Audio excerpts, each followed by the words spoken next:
আজকে বাড়িতে আমি একদমই একা, তারপরও রান্না বান্না, ঘর গোছানো, উঠান বাড়ি ঝাড় দেওয়া সবকিছুই করতে হচ্ছে। এদিকে গরমে কাজ করতে করতে ঘেমে একেবারে অস্থির অবস্থা। এই সবকিছুর মধ্যেও বাড়িটা কেন জানি অনেক বেশি ফাঁকা লাগে, একেবারে নিস্তব্ধ নিষ্প্রাণ হয়ে আছে বাড়িটা। তো একা একা কিভাবে দিনটা শুরু করলাম সেটাই বলে আজকের ভিডিওতে। সকালে ঘুম থেকে উঠেই ফ্রেশ হয়ে চলে এসেছি আগে রান্না বান্নার কাজে। একবারে 3 বেলার খাবারই আমি রান্না করে রাখবো। তো শিম আলু দিয়ে মাছ রান্না করবো, আর তার সাথে আলু, করলা আর ইলিশ মাছের ডিম দিয়ে একসাথে ভাজি করব। দিন যত যাচ্ছে তত ভয়টা বেড়েই চলেছে। কেন বলছি এই কথা? কারণ আমার পেজে খুব দ্রুতই 1 মিলিয়ন ফলোয়ার্স হতে যাচ্ছে আলহামদুলিল্লাহ। তবে ভয়টা ওখানে না। একটা জিনিস খেয়াল করলাম, মানুষ যতই উপরে যাচ্ছে ততই তার নেগেটিভিটি বাড়ছে। ভালোবাসার মানুষগুলোই এক মুহূর্তে হেটার্সে পরিণত হচ্ছে। তবে নিজের ক্ষেত্রে এমনটা আমি কখনোই চাই না। কোনো সেলিব্রিটি না, একদম সাধারণ মেয়ে হিসাবে আপনাদের মাঝে থাকতে চাই। আচ্ছা, রান্না বান্না তো শেষ, তবে আমি খালি পেটে এখন একটু চা খাবো। হেলদি হলে কিন্তু মানুষ খুব একটা কাজ করতে পারে না, তাই নিজেকে ফিটফাট রাখার জন্য আমি সব সময় এই অর্গানিক স্লিমিং টিটা খেয়ে থাকি। মাসে 4 থেকে 5 কেজি পর্যন্ত ওজন কমে এই চাটা খেলে। এমনকি গ্যাস্ট্রিকের সমস্যা থাকলে সেটাও দূর হয়, পেট পরিষ্কার হয়, রাতে ভালো ঘুম হয়। চাটা অবশ্যই ছেঁকে খেতে হবে, তবে আম্মু কোথায় ছাঁকনি রেখে গিয়েছে সেটা আমি খুঁজে পাচ্ছি না, তাই এভাবেই খাচ্ছি এখন। ইউনিক কালেকশন ফেসবুক পেজ থেকে নেওয়া এই অর্গানিক স্লিমিং টিটা আমি অনেকদিন ধরেই খাচ্ছি। আপনারাও নিজেদেরকে ফিটফাট রাখার জন্য এই চাটা নিতে পারেন, তাদের পেজটা আমার ডেসক্রিপশন বক্সে মেনশন করে দিয়েছি। তো চা খাওয়া শেষ করে ভাত খেয়েছি,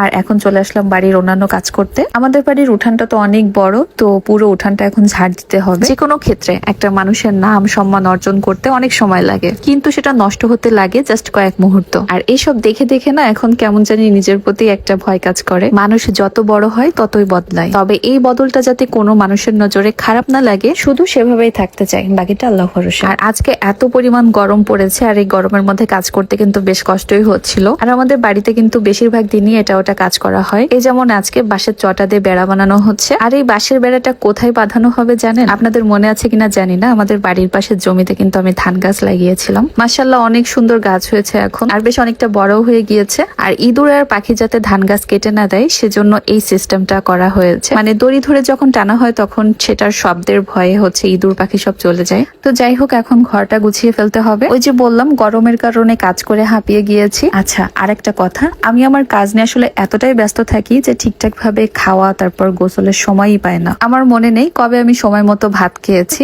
আর কাজ সেরে তো আমার গোসল করতে প্রতিদিন বিকাল বা সন্ধ্যা হয়ে যায়। মানে নিজেকে নিয়ে চিন্তা করার সময় তো সেভাবে পাই না, আর অন্য মানুষদের কথা তো দূরে থাক। কিছু মানুষের ভুল ধারণা আছে আমি হয়তো তাদেরকে নিয়ে সবসময় পড়ে থাকি, আর এই ব্যাপারগুলো শুনলে আসলে খুবই হাসি পাই। সেসব মানুষদেরকে বলবো আমার পেছনে সময় ব্যয় না করে নিজের কাজের দিকে ফোকাস করুন, এতে ভালো ফিডব্যাক পাবেন। দিন শেষে আমি আমার কাজ তারপর পরিবার নিয়ে ব্যস্ত থাকি। আর এই পর্যন্ত আসতে আমাকে অনেক পরিশ্রম করতে হয়েছে, অনেক অপমান সহ্য করতে হয়েছে। তারপরও আলহামদুলিল্লাহ, আল্লাহ আমাকে দুহাত ভরে দিয়েছেন। আর নিজের জীবন দিয়েই প্রমাণ পেয়েছি মানুষের সময় আর অবস্থান কখনোই একরকম থাকে না। ধৈর্য ধরে চোখ কান বন্ধ করে পরিশ্রম করে যেতে হবে।